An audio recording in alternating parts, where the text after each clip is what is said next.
This is something I don't really talk about much, even to my closest friends. It's one of those things I'd rather forget, but sometimes I feel like I need to let it out because it still haunts me quite a bit. It happened about 2 years ago during a spring break that seemed like it was going to be normal, but ended up being one of the scariest experiences of my life. At the time, I was an Instagram model, and even though I was relatively new to it all, things were starting to go well.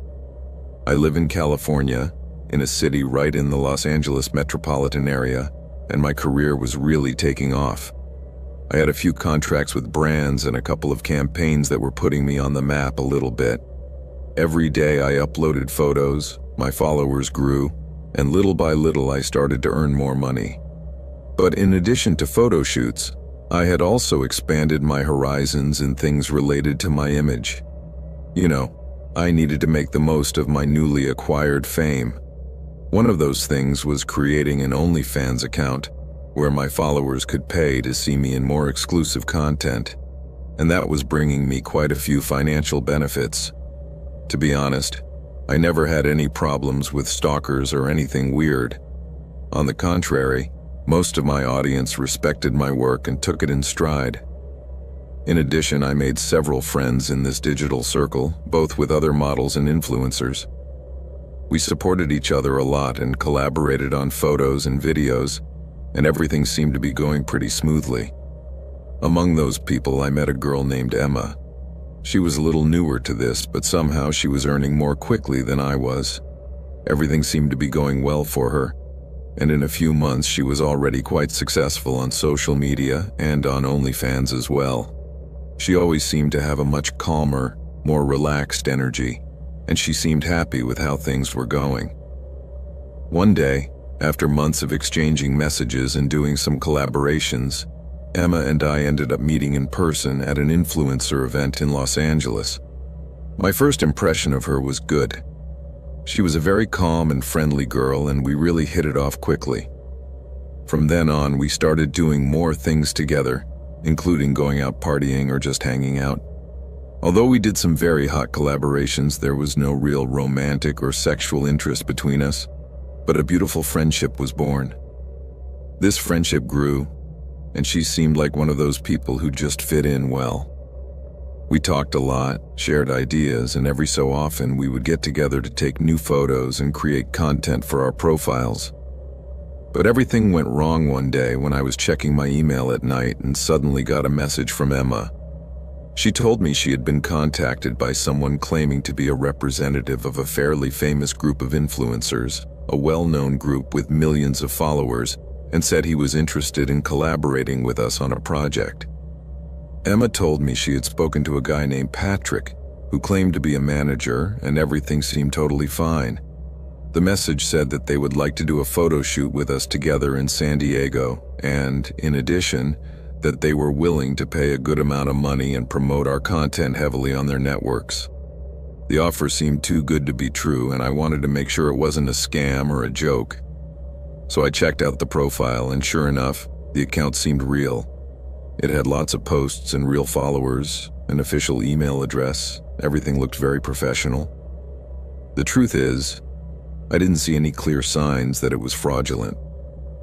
What surprised me the most was that they said they were in San Diego, only about a 2-hour drive from Los Angeles, and that they wanted to do the shoot at a hotel in southern San Diego on a well-known beach. We were, of course, used to working outdoors, on beaches or similar locations, so it seemed like a great opportunity. Patrick confirmed the appointment, then gave us the time and said they had a room reserved for us at a small hotel in the area. I was happy, but Emma was even happier than I was. That made me happy, because she had been doing this for less time and was clearly living a dream. For me, it was still hard to believe that something like this could really be happening, but there was nothing to make me think it wasn't true. The night before, we packed our things, got ourselves ready, and the next day we left on a bus we had booked to take us there. The trip was uneventful. Deep down, we were both a little nervous but excited about the opportunity. When we arrived, the hotel was nothing special, but it was decent, clean, and right in the area. There we were greeted by a guy dressed quite casually and with a strange smile on his face. He asked us if we were Emma and Lisa, and when we confirmed, he told us to follow him, that they had everything ready. My first impression was that everything looked normal, but something about the guy's attitude struck me as odd. However, I tried not to think too much about it and just followed him. He took us to the room and we stayed there for a while, unpacking and getting ready. Emma was very excited. She couldn't stop repeating that this was her big chance, and I, although happy, couldn't shake that strange feeling that had settled in me since we arrived, as if something wasn't quite right. Then, just when I was thinking about relaxing a little, we heard a knock on the door. It was our guide again. He told us they were ready to take us to the beach and that we just had to get ready. They picked us up in a car that, although nice, had a license plate that clearly indicated it was a rental, and from that moment on, the magic deflated a little in my head. But I trusted that maybe it was just a bad perception. During the trip, the guy kept looking at us in the rearview mirror. He asked us some simple questions like how the flight was and where we were from, but he didn't really seem very friendly.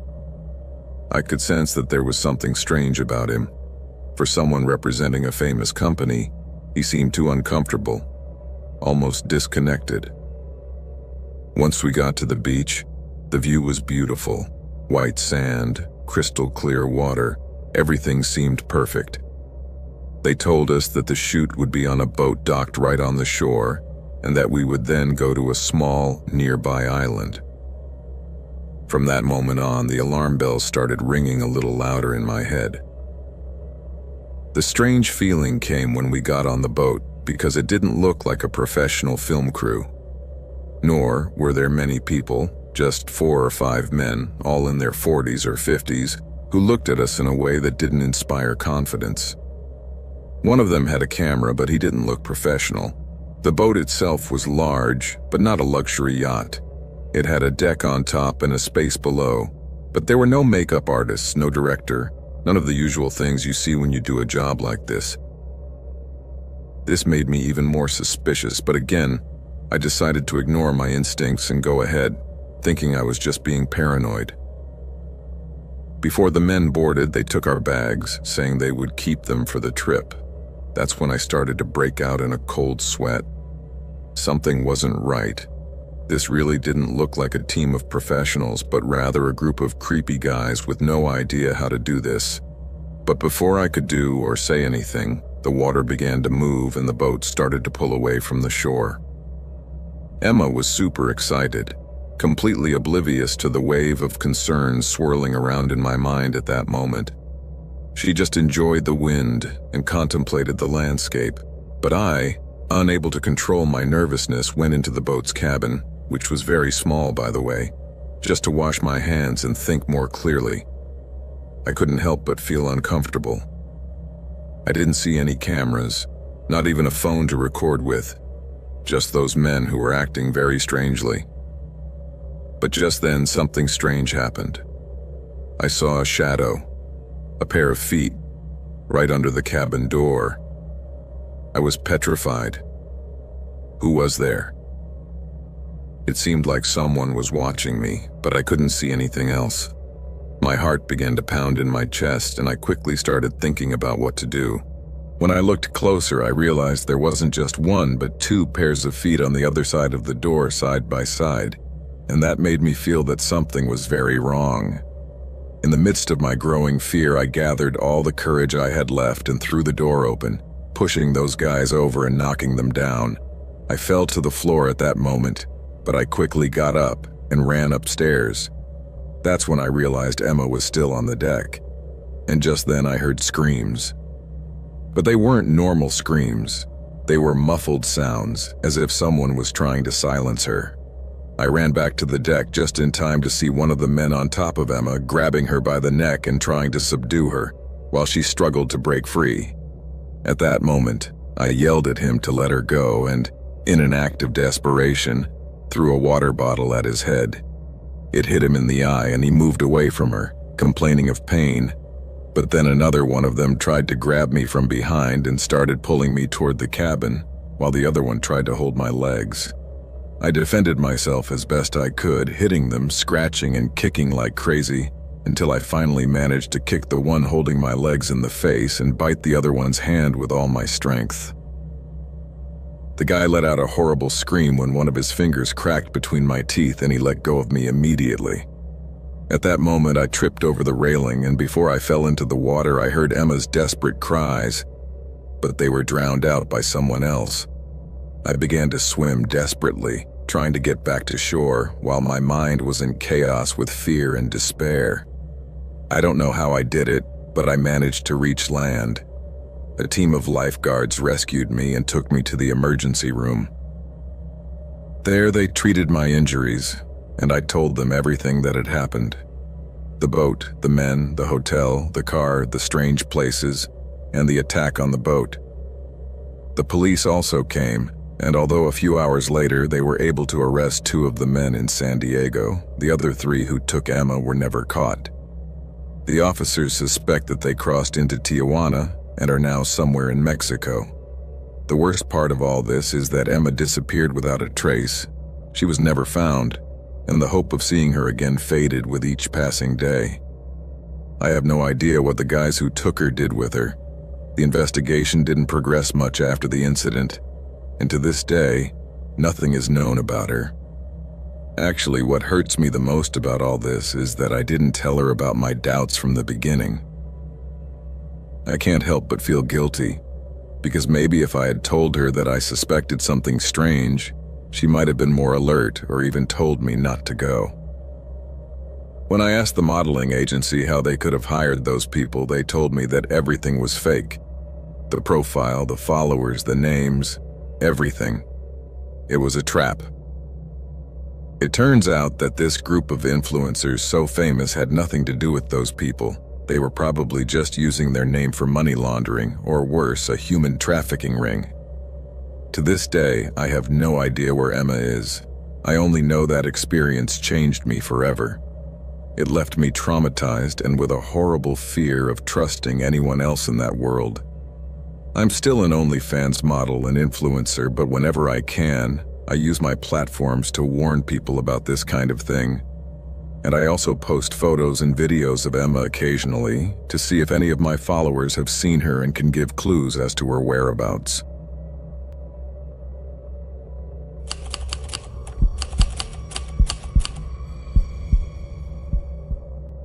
You may not believe it, but I swear this really happened to me.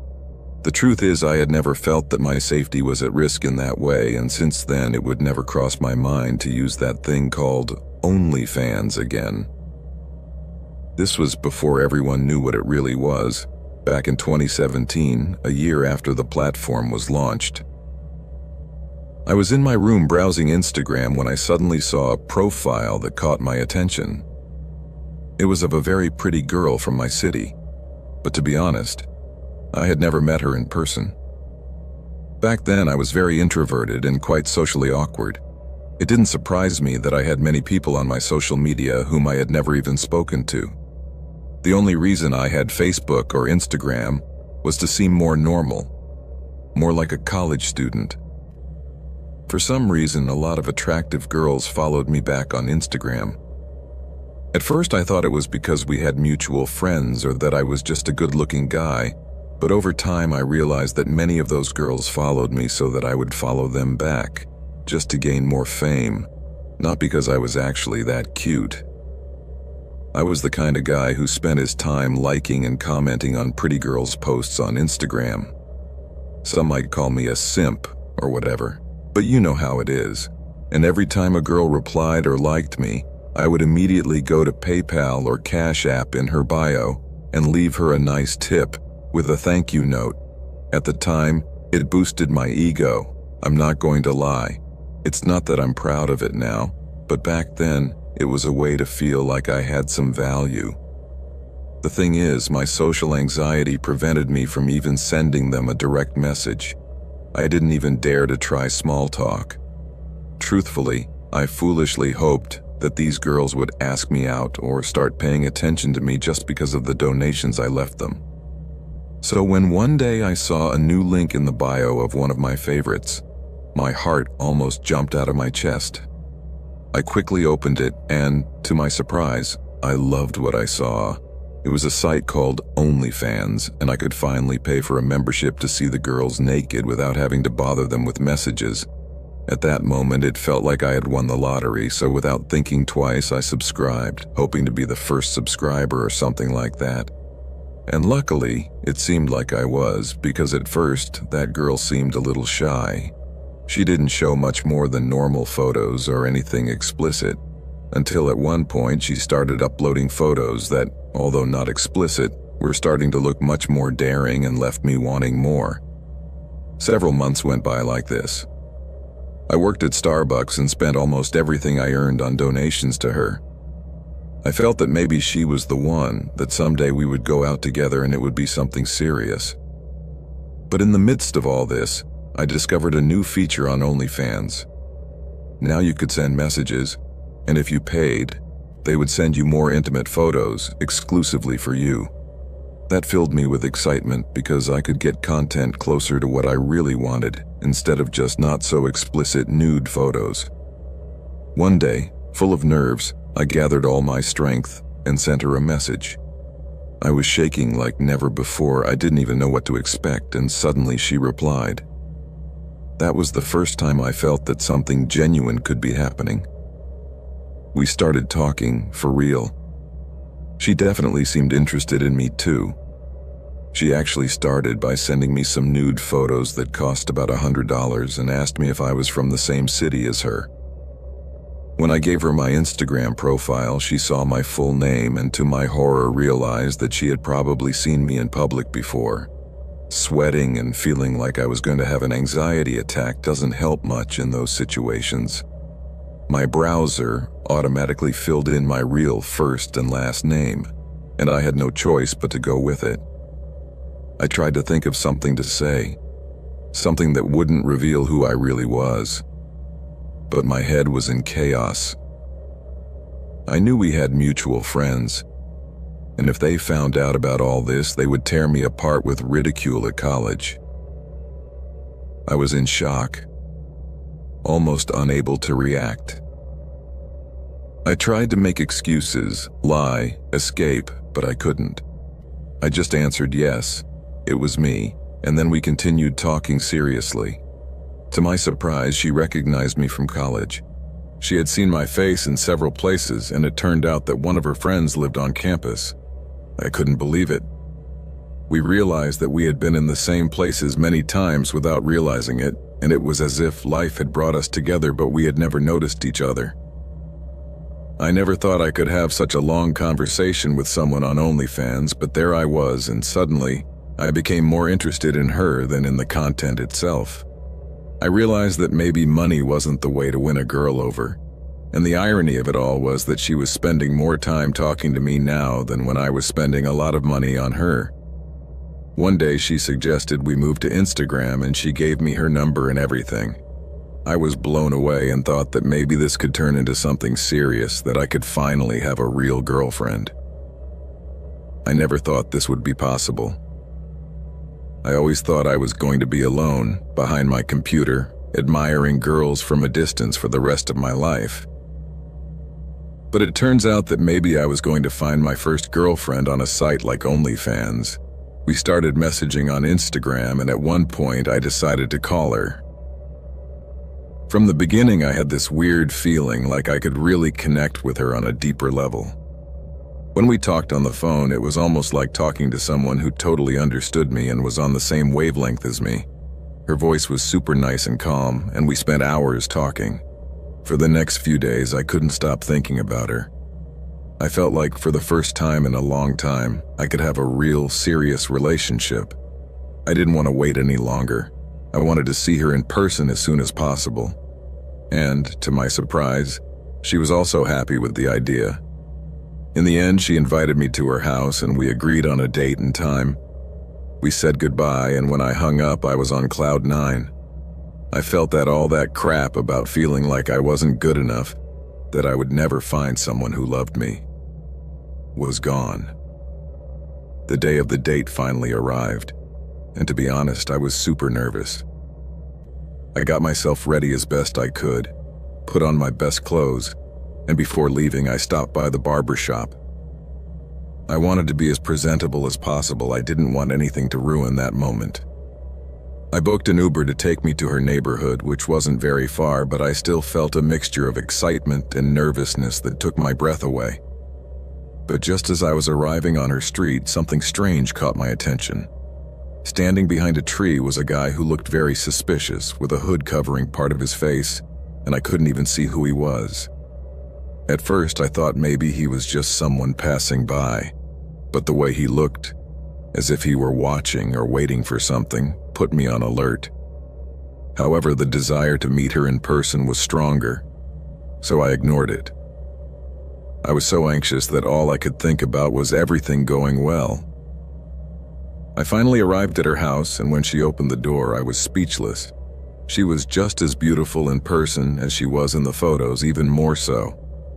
I looked at her and could hardly believe I was finally meeting her in person.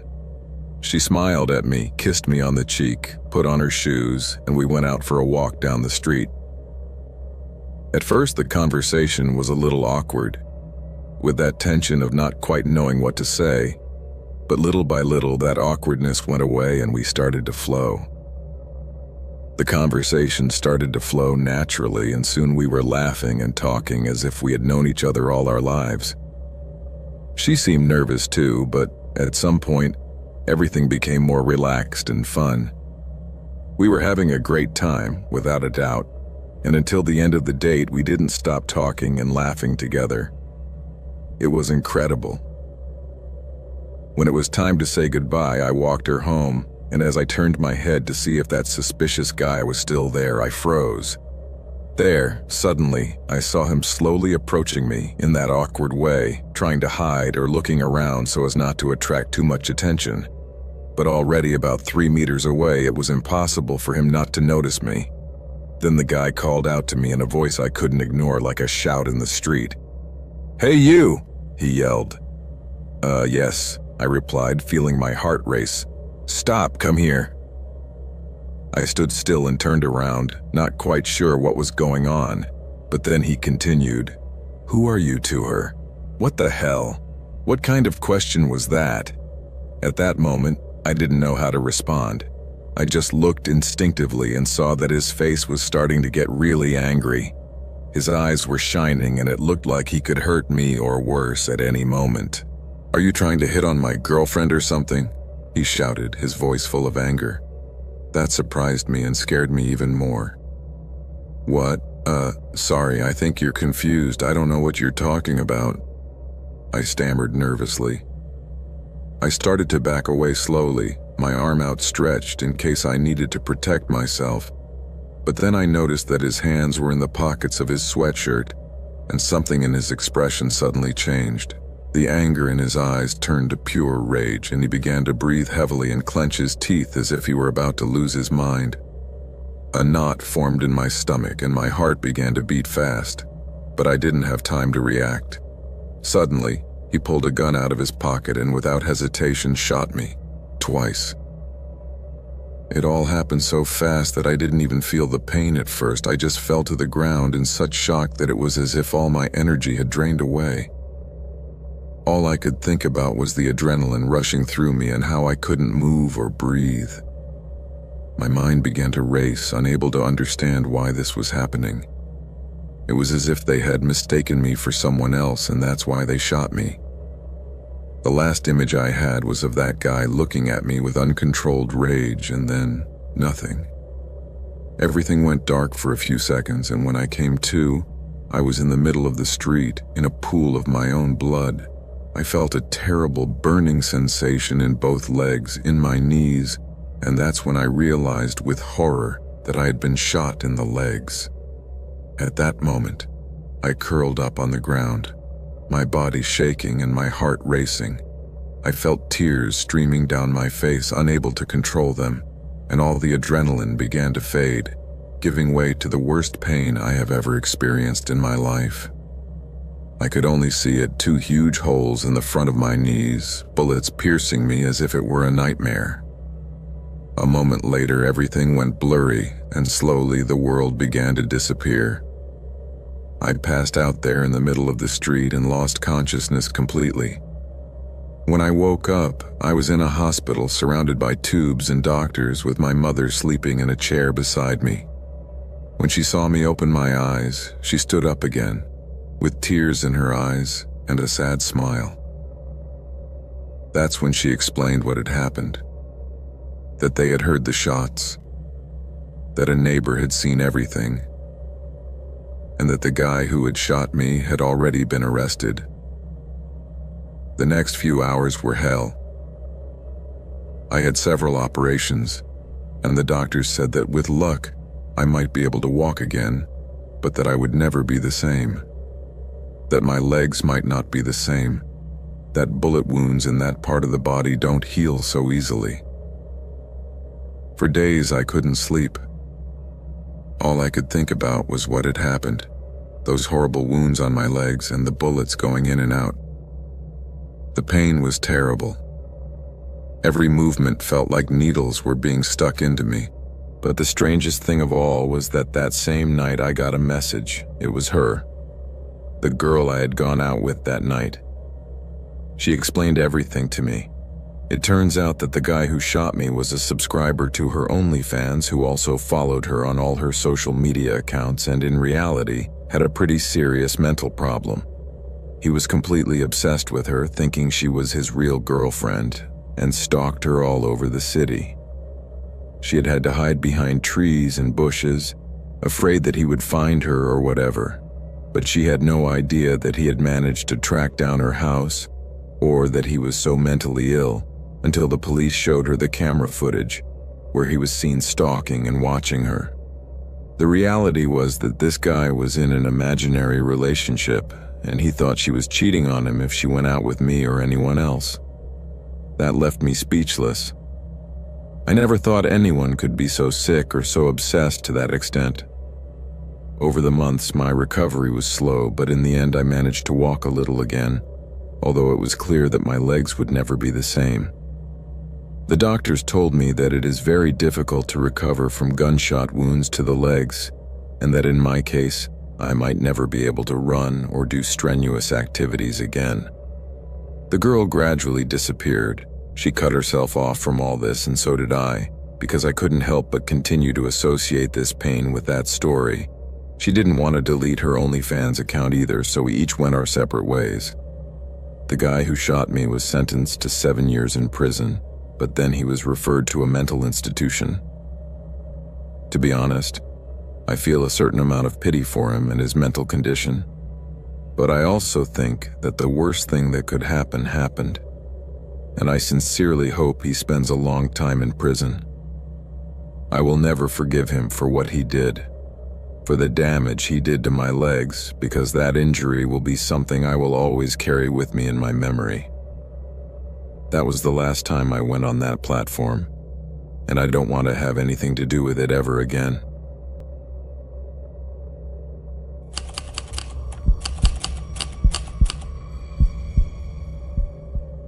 The story I'm about to tell you is something that still has me in shock, that I still can't quite believe. Crazy things happen all the time, but what I experienced was, without exaggeration, something beyond imagination. Sometimes when I think about that moment, I feel like I wish I had never experienced it, but the reality is that it happened, and it was so horrible that I can't even hear the word OnlyFans without my body shaking. This happened when I was still in college, so it wasn't that long ago. I was an engineering student and loved spending time in the library, where I often stayed to study or just catch up on work and stuff. The library had something special. It seemed to attract all kinds of students from across campus, each with their own stories and particular tastes. People and their thoughts were so different that I ended up meeting a lot of people with interests far outside my own. One of those people was a very pretty girl named Emily, name changed to protect her privacy. Emily and I started talking about unimportant things, like the weather or our shoes, but we quickly became friends. Naturally, we added each other on social media, and that's when I noticed something strange about her. In her Instagram bio, she had a link to OnlyFans. To be honest, it wasn't something that caught my attention too much. Nowadays, it's more normal than it used to be, but what did catch my attention was that this particular profile was quite talked about throughout the university. Most of my classmates had mixed opinions. Some admired her for her confidence, for being so open with her content, and others criticized her harshly, saying she had no self-respect and would do anything for money. I didn't really care much, to be honest. But one day, Emily ran a promotion on her OnlyFans account. She was offering a month of free content to attract people and gain followers. The idea of signing up for that platform wasn't even in my plans at the time, but I thought it would be interesting to check out her account, especially since the whole school was talking about it and I seemed to be the only one who hadn't been there. I felt a little embarrassed to subscribe with my own identity, so I used a fake email and without much ado I signed up. It wasn't weird at all, to be honest. Seeing Emily in those photos was a little uncomfortable, of course, but I wasn't too surprised. After all, it was her job, right? I checked how many followers she had, and she seemed to have a lot. It looked like she was already making good money from it. Weeks went by, and to be honest, most of the time I had forgotten that I had created that account. I had more important things to think about. But one day, a friend, another guy from college, came up to me and was quite upset. He told me to check Emily's profile on her social media because something terrible had happened. I immediately did what he said, and when I logged in, my heart stopped. There was a giant banner on her profile saying that she had been kidnapped and that the kidnappers were demanding a ransom. There were also some chilling details. They said that if we didn't give them the money in 7 days, they would hurt or even kill her. The kidnappers said they were holding her in a secret location where no one could find her. I was completely in shock. This seemed like something out of a movie, a bad joke perhaps. But at that moment, there was no doubt that it was real. I started sending messages everywhere. I also tried to contact her on all social media, but I got no response. Other friends had no luck either. We were in complete uncertainty, some fearing for her safety and others incredulous, saying that it was all a strategy of hers to get attention and gain more followers for her account. For my part, I had no idea what to do or what to think, or even who to turn to. Was it a bad joke? Was she okay, or was she really in danger? However, little by little, we all realized that we hadn't seen Emily all week, the whole week, and nothing from her. That started to sound very strange. At first, many thought that maybe it was a bad joke, that she had simply gone out and was trying to fool everyone. But as the days went by, we realized that something serious had really happened. We looked for her everywhere on campus, in her usual spots, in other less familiar places, but there was no sign of her. We even asked professors and everyone, and they confirmed that she had been absent all week. Honestly, things were getting weirder and weirder. Some of her closest friends even called her family, but no one knew anything, and that's when we started to get really worried. Until then, we didn't want to pay any ransom or anything like that. We thought it might be better to wait for her to show up, but we all knew by then that this could be much worse than it seemed. In the end, we ended up calling the police. University security started searching everywhere, checking cameras, and her car appeared to have left the parking lot on the day she was supposedly kidnapped. Things got much more serious from there. The police began investigating and searched everywhere on campus, but there were no clues. They also entered her apartment, and when they did, the house looked normal, with her bed, desk, and usual things. But they soon realized that important things were missing. Her laptop, her pillows, her basic belongings, as if she had run away and left everything behind. The police checked the building's security camera footage and saw that her car left the parking lot on the very day she was reported missing. Everything indicated that something very strange had happened. Not only that, but the investigation began to get even more complicated. People who knew her said that Emily was a girl with quite a bit of money, well-known, popular, and always interacting online, there were many reasons why someone would want to hurt her. The community began to support the search, and the press also took an interest. The news that she had been kidnapped and a ransom was being demanded appeared in all the local newspapers, and we all launched a social media campaign. Save Emily. The police began to work flat out under all the public pressure. In the end, her family and followers decided to pay the ransom. Many people contributed small amounts to raise the money, and it seemed that the hope of finding her soon was growing. But days passed, and there was no response. Anxiety grew, and we wondered what had happened. But suddenly, a few days later, things changed completely. A highway patrol officer in a rural area outside the city saw a car that matched Emily's description. He pulled it over, flashed his lights, and to everyone's surprise, there she was, in the driver's seat, completely healthy and without a scratch. They took her out of the car and brought her to the police station for questioning. We were all relieved to know that she had been found and was okay, but we didn't have any further details until a few hours later, when the whole story came to light. The next day, the news exploded everywhere. Emily had been arrested. It turns out that the whole kidnapping story had been a lie. She had made it all up. I repeat, that whole horrible story, which had us all in distress and led us to do everything we could to rescue her, was just a ploy on her part to make quick money and gain fame. She had rented a cabin in that remote location herself and taken some of her things with her. It was all a setup, a very elaborate hoax. The police tracked her down using traffic cameras, and that's how they managed to locate her. She had to face charges for faking her own kidnapping and asking for money for a fake ransom, for creating chaos, and for all the charges associated with the false report. She was sentenced to a year in prison and a bunch of fines left and right. I don't know how to explain it, but I'm still shocked by all this. It's incredible to think that someone could do something like that, put on such a charade, just for a little attention and money. Because of her, we all feel stupid, betrayed, and angry. How could she do something like that? I still don't know. But since then, I've had a kind of constant feeling of distrust toward people. Whenever I see a similar news story about people being kidnapped or missing, I can't help but remember Emily and think that it might just be a lie. I never saw Emily again. But that story is etched in my mind forever. To this day, I can't look at that platform without thinking about all this. I swear I'll never look at OnlyFans the same way again.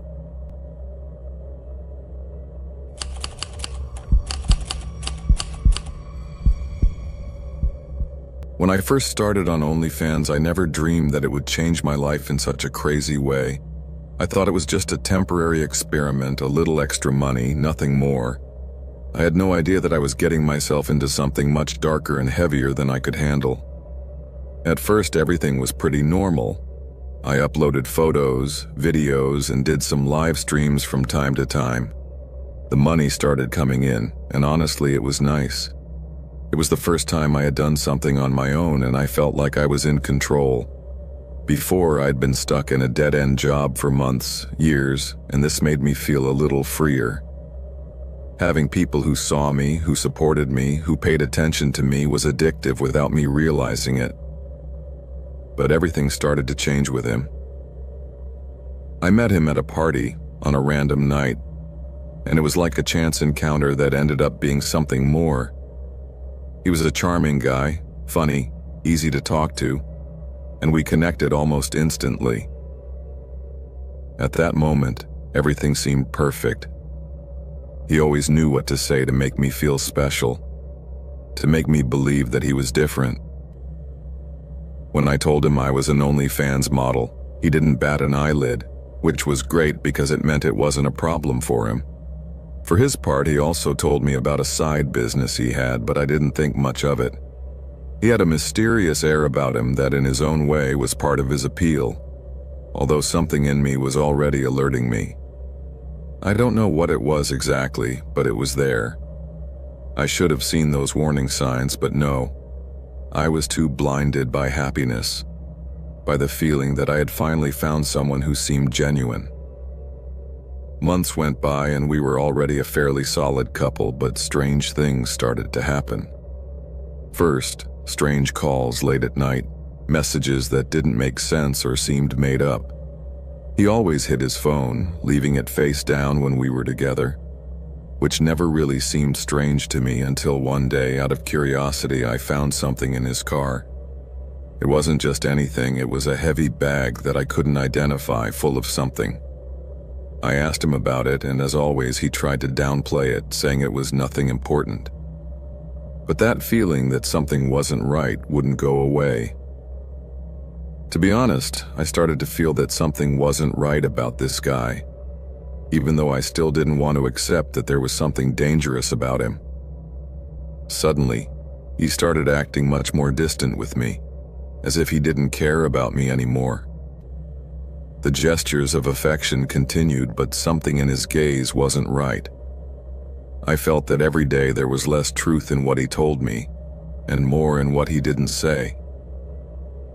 I didn't want to leave him because, on the surface, everything seemed so good. It seemed like my life was finally making sense. Besides, I didn't have many options. I was too involved, too entangled in that relationship to think about leaving or giving it all up. Then came the trip. He told me it was a surprise, something to celebrate my success on OnlyFans. The way he looked at me when he proposed the idea gave me a bad feeling, but I trusted him. He had always been very insistent and convincing, so somehow I ended up agreeing. We drove to a place he didn't tell me about, only that it was a surprise. The road became increasingly strange. Forests everywhere, narrow roads, and no cell service. My instincts started to alert me, but I kept quiet. The further we went, the worse I felt. I felt like something was pushing me to a place I didn't want to visit, and my cell phone signal disappeared completely. Finally, we arrived at an abandoned building in the middle of nowhere, an old warehouse that looked like it had been pulled out of the underworld in the middle of that place. Broken windows, rusty doors, a completely sinister place. He smiled, trying to make me feel calm and attracted to the idea of a different kind of adventure, but I was no longer so convinced. He turned off the car and we went inside. The place was huge, freezing cold, with metal beams and dirt scattered all over the floor. The echo of our footsteps resounded in that total emptiness, and I immediately felt uncomfortable. In one corner there were strange symbols and writings on the walls, and that sense that something strange had happened there. He took me to a kind of back room, and when I entered, something hit me in the face. Chains. Heavy, rusty, with padlocks that looked like something out of a horror movie. The smell was horrible, a mixture of decaying metal, as if death itself had been there. At that moment, something changed in him. His eyes became cold and dark, as if he had another personality. The worst part began to take shape, and then I realized I hadn't gone there for a romantic getaway or a surprise party. He had much more macabre plans. "What are we doing here?" I asked him. Then he looked at me with a cold expression and said, "Don't you trust me?" My heart raced and panic began to consume me. I didn't answer, but his gaze told me everything. I tried to run, but he closed the door and stood in the middle of it. I tried to take out my phone, but there was no signal. I was alone, trapped in that prison with him, in the middle of that decadent place. Seeing the look of despair on my face, he started to laugh. "Are you scared, sweetheart? Do you really think I brought you here to hurt you?" he said, and moved closer to me. I hesitated for a moment, but this time, I listened to my instincts. I pushed him away from me and ran towards the door. Fortunately, it wasn't locked, so I rushed down the hallway. I just wanted to get away. It didn't matter where I went, I just wanted to get out of there. He started calling me, and the sound of his footsteps following me grew louder, but I didn't stop. I turned a corner and saw a door at the end of the hallway, so I rushed towards it at full speed. I managed to get through it just as he was about to catch up with me and jumped into the car as fast as I could. I knew he had left the keys in the ignition, so I turned it and sped off down the dirt road we had come in on. As I accelerated, I could see him in the rearview mirror, standing in the middle of the road with a look of fury that made my blood run cold. I drove to the nearest police station and told them everything that had happened. At first, they didn't seem to believe me, and I thought they were taking me for a crazy woman. But when they arrived at the warehouse, they saw everything I had described. The chains, the symbols, the writings. He was no longer there, but they arrested him hours later as he was trying to cross the border. In the days that followed, I learned the whole truth. This man was not just a normal guy. He was involved in drug trafficking, cult activities, and things I don't even want to imagine.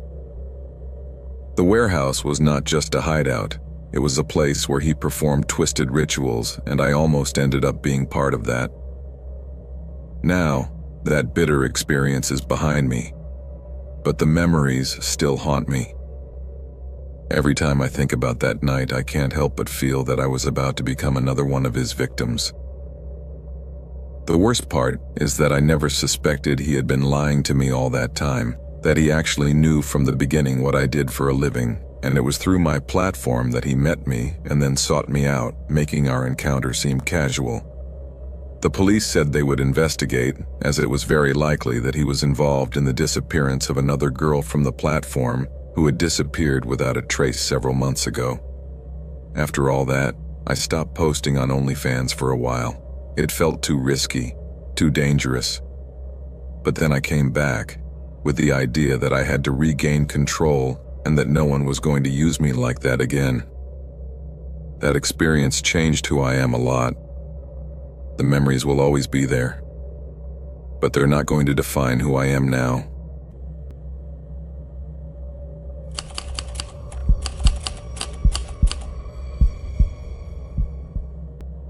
I'm going to be totally honest with you because I think it's necessary. Being a single mother in today's world and trying to have a normal love life is, well, let's just say it's like trying to climb Everest in flip-flops. It's not that I think I'm the center of the universe or the only woman in this situation, but it seems that the label single mother scares most men away faster than a biblical plague.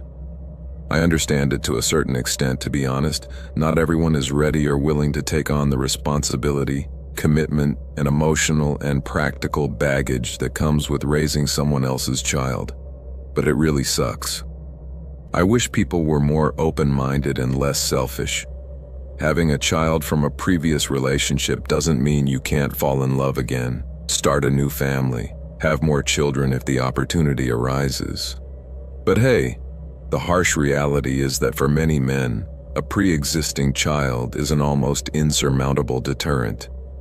For all these reasons, you can imagine my enthusiasm, my almost desperate hope when I met Daniel. Not his real name, of course. I prefer not to tempt fate or give that madman free publicity. We had been dating for almost 5 months, a relationship that began with a lot of excitement on my part. And the most incredible thing, the thing that made me let my guard down completely, he didn't seem to care at all that I had a 7-year-old son. On the contrary, from the beginning he showed a genuine interest, or so it seemed at the time, in Mateo, my little boy. He asked about his school things, his tastes, his personality. He even brought a small gift for him on our second date. He seemed so mature, so understanding, so different from all the others. Too good to be true, as I would later discover in the worst possible way. Yes, it was all a facade. Soon, very soon, the strange things began. Those little warning signs that my brain, desperate for affection, decided to ignore.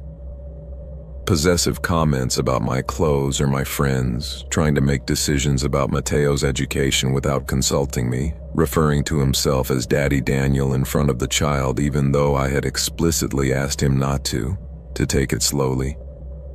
I tried to gently stop him at first. Hey Daniel, I understand your enthusiasm, but Mateo already has his biological father, and even though our relationship is non-existent, I don't want to confuse him or create false expectations. We need time. His reaction was ugly. Very ugly. He immediately became defensive, accused me of not appreciating his involvement, made super personal, hurtful, and nasty comments about my past relationships, my ability as a mother, and even the moral integrity of Mateo's father, whom he didn't even know. He was extremely misogynistic, controlling, and manipulative. A huge red flag, waving furiously in front of my nose. That's when I should have cut my losses and sent everything to hell. But I was so excited to have finally found someone who apparently accepted my whole package that I put up with it. I tried to justify his behavior, blaming it on his own insecurities. How naive I was. How blind I was. A monumental mistake. In the end, after almost 5 months of an increasingly tense relationship with constant ups and downs and increasingly bitter arguments, I had to face the facts. The situation was untenable. Daniel wasn't right for me, let alone my son. His presence at home was beginning to affect Mateo, who became withdrawn and nervous when he was around. Breaking up with him was an odyssey. I thought it would be difficult, uncomfortable, but his reaction exceeded my worst expectations. I have had much longer and more meaningful relationships that ended in an infinitely more civilized manner. His reaction to the breakup was disproportionate, viscerally aggressive, almost psychopathic. Late-night shouting on the phone, text messages full of insults and veiled threats, attempts at emotional manipulation. If I told you the specific details, you would probably think I was exaggerating or making it up. Suffice it to say that his behavior after the breakup fully justified, and then some, my decision to get away from him as quickly as possible, but that wasn't the end of it, unfortunately. The nightmare had only just begun.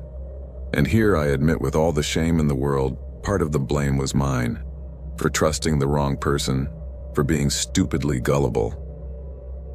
During our brief and intense relationship, in moments of intimacy and a totally misguided sense of trust on my part, I had sent him some private photos. Suggestive, yes, but nothing overly explicit. Photos that many couples exchange. I guess I let my guard down because he had also sent me photos of himself, creating that false sense of balance, of shared vulnerability. I thought foolishly that this created a kind of implicit pact of mutually assured destruction, as in the Cold War. If you publish mine, I'll publish yours. When I ended the relationship, true to a basic code of ethics that he clearly did not share, I immediately deleted all his compromising images from my phone and any cloud storage. I was so foolish, so incredibly naive to assume that he, out of spite or simple human decency, would do the same. The harsh and sickening reality hit me a few weeks after the breakup through a WhatsApp message from my cousin, who lives in another city. It said something like, "Issa, you kept that quiet. Since when have you been on OnlyFans? You didn't tell me anything. Awesome, girl." I froze, the phone almost falling out of my hands. "OnlyFans? Me? What are you talking about? You're crazy," I replied, my heart starting to pound. Her reply left me perplexed and terrified. "Well, I saw you. A friend sent me the link. Is it a secret or something? If you don't want anyone to know, I'll delete it." I frantically searched Google to find out exactly what it was. I knew it existed, of course, but I had no idea how it worked. Adult content, paid subscriptions. I broke out in a cold sweat all over my body. I asked my cousin, with an urgency that must have scared her, to send me the link immediately. And there it was. The confirmation of my worst fears, an active profile on OnlyFans, using my full name, my real name and surname. And the profile photo, the image that served as the hook on the main banner, was one of the intimate photos, a fairly recognizable one, that I had sent to Daniel in a stupid moment of betrayed trust. The profile indicated free subscription. I quickly created a fake account on the platform using a temporary email address and made up details just so I could access the content and see the extent of the disaster. What I saw surpassed my worst nightmares. Daniel, in an act of cruel and calculated revenge, had uploaded not one, not two, but nearly 10 different photos that I had sent him, all of them private, personal, intimate, and to add insult to injury, to twist the knife even further, each photo was accompanied by obscene, vulgar, degrading, and explicit captions that I prefer not to reproduce here, comments that made me look like a cheap and desperate prostitute. Rage consumed me, a cold, deep, impotent fury. I wanted to scream, break things, find Daniel But the rage soon gave way to utter panic, pure terror, when I discovered what he had done next, the final detail of his macabre revenge. Not content with exposing my private life to the whole world, with humiliating and defaming me in the most despicable way, Daniel had posted my address in the biography of the fake profile. My full and exact address, street, number, apartment, city, zip code, everything, even details on how to access the building. At that precise moment, I understood the real magnitude of the danger I was in. It was no longer just my reputation, my dignity, or my job that was at stake. It was my physical safety and, infinitely worse, the safety of my son Matteo. I had put my son in mortal danger because of my own stupidity, because of my misplaced trust. I collapsed on the floor, crying inconsolably for hours, overwhelmed by guilt, fear, and helplessness, feeling like the worst mother in the world, a complete idiot. Rationally I know that the primary responsibility, the moral and legal blame, lies with Daniel, with his intrinsic evil, his wounded narcissism, and his miserable thirst for revenge. If he had been a minimally decent person, none of this would have happened. But I am a mother, and that comes with an inescapable additional responsibility. I should have been more cautious, more distrustful, more aware of the risks inherent in sharing intimacy in the digital age. I should have seen the red flags sooner. I am no longer an impulsive teenager seeking validation or attention at any cost. I just wanted to feel loved, to connect with someone, to escape for a moment from the exhausting routine and financial difficulties of being a single mother. Is that too much to ask? Is that so hard to understand? Fortunately, after repeatedly reporting the situation to the OnlyFans platform, providing proof of my identity and the impersonation, and going through a distressing and bureaucratic process that lasted several days, I managed to get the fake profile removed. I understand that OnlyFans and other similar sites have now implemented, or so they say, stricter identity verification measures to prevent precisely this type of impersonation and abuse. However, I wonder if these measures are truly foolproof. What prevents someone with sufficient resources, computer skills, or simple cunning from obtaining a false ID or stealing someone else's data to verify a fraudulent account? The current system, although supposedly improved, does not completely eradicate the risk of fake profiles being created with malicious intent, whether for revenge, harassment, or simply cruel fun. As I said at the beginning of this long and painful story, my intention is not to judge anyone who decides to use these platforms. To each their own. I only hope that my experience serves as a stark reminder of the real dangers that lurk in the digital world, especially for those who choose to expose their intimacy, their body, or their personal life online. Safety and security should always be the top priority, above likes, subscriptions, or easy money. Because, as my nightmare painfully demonstrates, there are twisted, predatory, and dangerous individuals out there, hiding behind anonymous screens, waiting for the slightest opportunity, the slightest vulnerability to cause harm. Be careful, very careful.